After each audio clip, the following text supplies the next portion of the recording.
other than just winning the game have you made? The statement is 3 points. This is only a statement.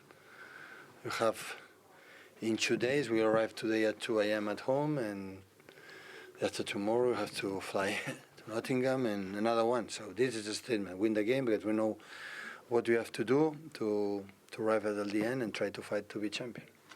You've spoken about that many times before, that you do know what you have to do. How important is that knowledge at this moment with the race so close?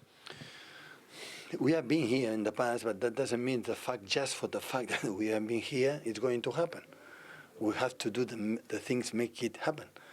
So we come here and an opponent that we know Brighton's strength, and never give up. We saw in the second half, but in the first half we found all the rhythm, the right rhythm to play and find a field. We were scoring in the right moment in the first time we arrived, and the second, and I don't know, it was fault, and so in the right moments we punished them, and yeah, won a really, really important game. Brighton away always is really tough. All Premier League teams know it. On top of those 3 points, it's 4 goals, and you've cut that goal difference with Arsenal to single figures. How crucial could that all prove to be in the coming games? Yeah, it's difficult to catch them. So the margin is so big. So they score a lot of goals, they don't concede.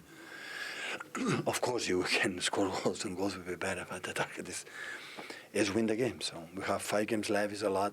So the tough ones. So Nottingham for relegation zone, and Fulham away and Spurs away always is difficult. So a part of the 2 games at home. So 1 game at a time. So now recover and Nottingham Forest. You have a very special group of players and special individuals. Kevin De Bruyne, his first ever headed Premier League goal, but not an ordinary header. How technically difficult was that? Yeah, it's not his strength, but I'm more than welcome. I invite him if he wants to score more goals. Perfect. Phil Foden as well, 2 for him tonight. His 51st Premier League goal in total. How much has he grown in your eyes as a player, and is he a contender this year for one of the players of the season amongst many? Yeah, for sure. But what he wants is win the Premier League. So in his age, he won a lot of titles, and of course, his influence in the final third, in the goals, in everything today was playing a little bit better than the previous last 2 or 3 games. It was a little bit more accelerated, more anxious. Today was more calm. The decision making was really good, and the talent in front of the goal is always good. We spoke also before the game about one of the challenges for all of the coaches is the rest, the recuperation, looking after those players. How big is that challenge for you at the moment, other than just winning the games? A lot, especially the next one. After you have 2 weeks, we have next 2 games against Wolves and Fulham. We have a long week. It will not be a problem, but this week will be a tricky one. So because they are so fast, Nottingham, they are a good patterns, and you have to prepare well. And just finally, Pep, after the week we've had with Arsenal, yourselves and Liverpool, in your opinion, is everyone still involved in this race? Yeah. Many things can happen. So what happened in Liverpool that dropped two games against Crystal Palace and yesterday against Everton can happen to us, can happen to Arsenal. Nobody's safe for that. So it's just to be calm and be happy today for the victory, because we come here for terrible long schedule, but the players still they are there, and now it's just recover and think to the next one. Well done. We're enjoying the race. Thank you so much. We certainly are. It's just gripping, isn't it? Not that the Opta mathematicians necessarily agree with Pep Guardiola's verdict that 3 teams are still in it. They give Liverpool a 1% chance based on the points they have and the fixtures they have still to go. Manchester City, a 71% chance. It sounds like, though, Gail, a lot rides on this from what he's saying there about the preparation, the quick turnaround. They're going to get back late tonight. Then they get a flight to Nottingham to prepare for this game. And he's already talking about the pace in their side, the patterns of play. Yes, that's the most important point at this stage of the competition. But I'm not really worried about it, you know. Again, I'm coming back to this because if you are there, 5 games to go, out of the Champions League against a Madrid side that's, you know, We know about them. They will know how to rest. And this game against Nottingham Forest, I will not say that it will be the same as tonight, but this team know how to deal with that. And that's why they are contender. The percentage doesn't mean much, but the history and the past of what they've done over the last 10 years is the reason why they will deal with it, because they know how to do this. Champion knows. Of course, they're big favourites, Jamie. What could stop them from here? Well, Tottenham have a massive part to play, don't they? They're obviously going to play Arsenal on Sunday, which is going to be a huge game. We only got to look at what happened yesterday with derby matches. Anything is possible. I think if Arsenal can navigate that one and get 3 points, I think they win all their games. Then it's just a question of if Manchester City were to just slip up once, and I mean by slipping up a draw, then it'll be Arsenal's title. Tottenham have got a home game against Manchester City as well. They've got a good record against them.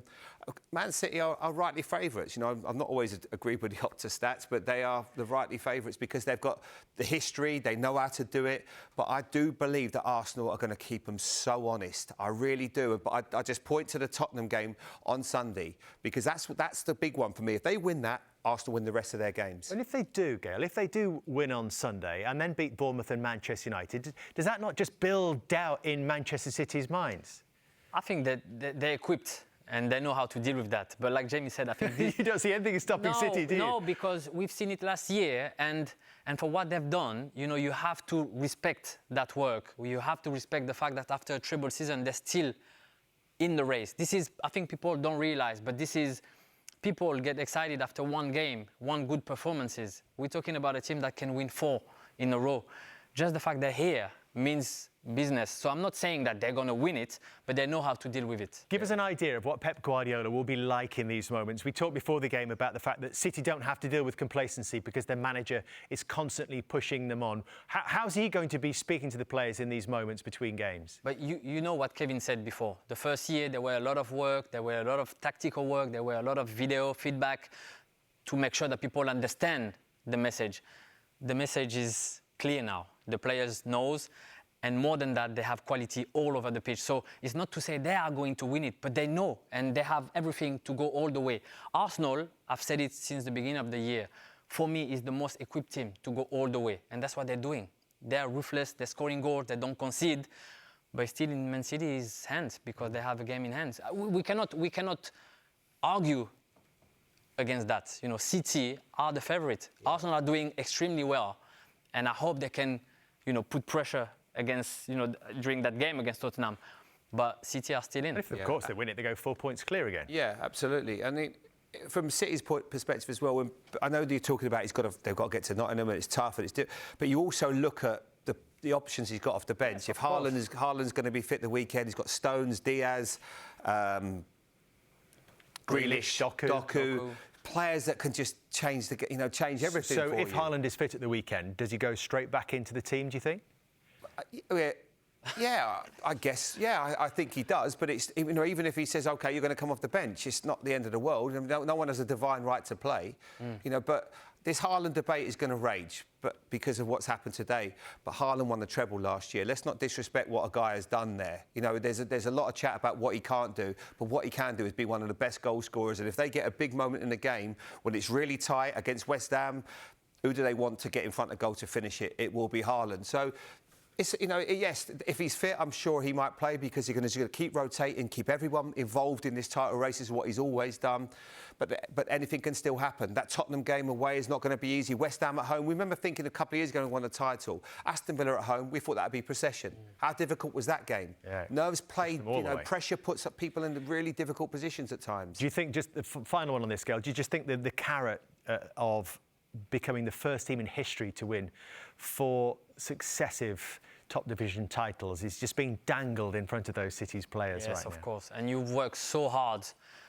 They've achieved and they've made history already last year. But if they can get that 4th trophy in a row, this will just bring them somewhere else.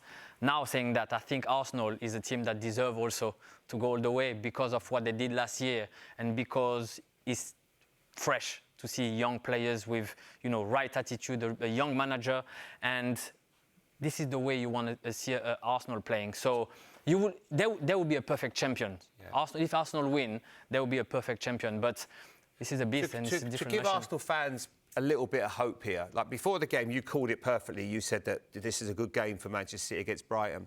Do you think that Nottingham Forest away, because of obviously their different profile, they'll be a bit more direct, or they'll play on the counter-attack, that might be more of a that will be more of a difficult game? I'm looking at the Tottenham game, like Arsenal. I think Tottenham can really change the course of the race. If Arsenal goes and win away, this put pressure on City, but not. I don't see City dropping point against Forest, against Wolverhampton, against Fulham, but I see them struggle against Tottenham. So Tottenham will have a massive say in the title race.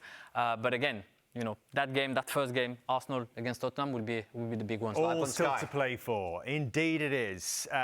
Brighton coming unstuck tonight. Let's hear from Roberto De Zerbi with David Craig. Roberto, you said to us before the game this would be a difficult ask and a difficult task. How difficult did it prove to be tonight? Well, City are one of the best team in the world. They played very well. I'm sorry for the first two goals. For the same, but the first two goals I think were unlucky.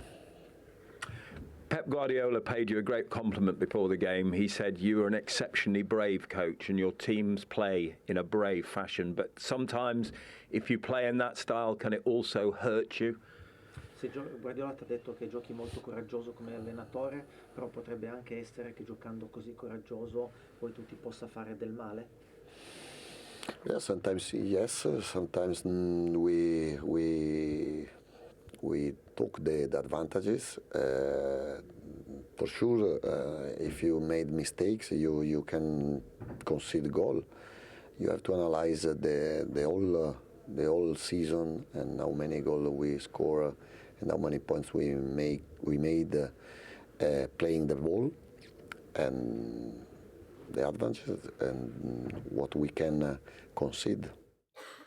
Tough night for Brighton. It was always going to be, given the form they were in going into this game, the amount of injuries that Roberto De Zerbi's had to cope with this year, but they are still in with a chance of a top half finish. There they are, just below Bournemouth, with a game in hand on them, and indeed West Ham United only 4 points ahead, and this is what they have left in this season. Well, we see it's a big one up next for them, Jamie. Win that, and I suppose the mood changes. Yeah, absolutely. I mean, I find it really hard to be too down on what Brighton have had to go through this year. A lot of injuries. You know, Ferguson, Matoma, two of the best, young players in the Premier League, and they've not had them for spells. Billy Gilmour's obviously influential with the way and the style that they play. So it's been difficult. I'm a massive fan of this coach. I think he's a generational coach. There's not many people that can do what he can do, and the way that he sets up patterns of play. That is the coach at his best. Liverpool looks like they're going to go for Arne Slot. That seems to be the play from their point of view. I'm surprised that he's not had more mentions, because I think that he is one of the best out there. I really believe that. And there's no doubt it's been a tough season for them, but Europe, the players, everything, they've had a really long, lots of games that have just caught up with them. But I still love watching them play. Even though they, the couple of goals where they were at fault for, I still find them a joy to watch. I don't know what you think, Gav. Well, as a young coach starting out on your journey, do you look at his teams and take lessons from them? Definitely. I remember Bakary Sagna played for him in Italy, and he told me that he was already like that. There's one important point, is that in football you can have success with different options. Obviously if you train City, people will expect you to win the Champions League, then the Premier League and the FA Cup and the League Cup. When you're at Brighton, what are the objectives? What I see is a team that's sold for 130 million players over the last 2 years, which means you lose your best player, obviously, and who managed to still be in a race to play Europe, play their first season as a European team, which is very difficult. We can see teams, starting to play Europa League or Champions League, struggling during the year. So success is there for Brighton. So now if we want to go the step above, I think it's what he said a few weeks ago. I want to see the ambition of the owner, because there's a limit that we cannot go if we don't have the player to execute. It feels like it's a really important summer ahead, doesn't it, for Brighton? Gail, thank you very much for being with us. Jamie, thank you very much as well. Big weekend again.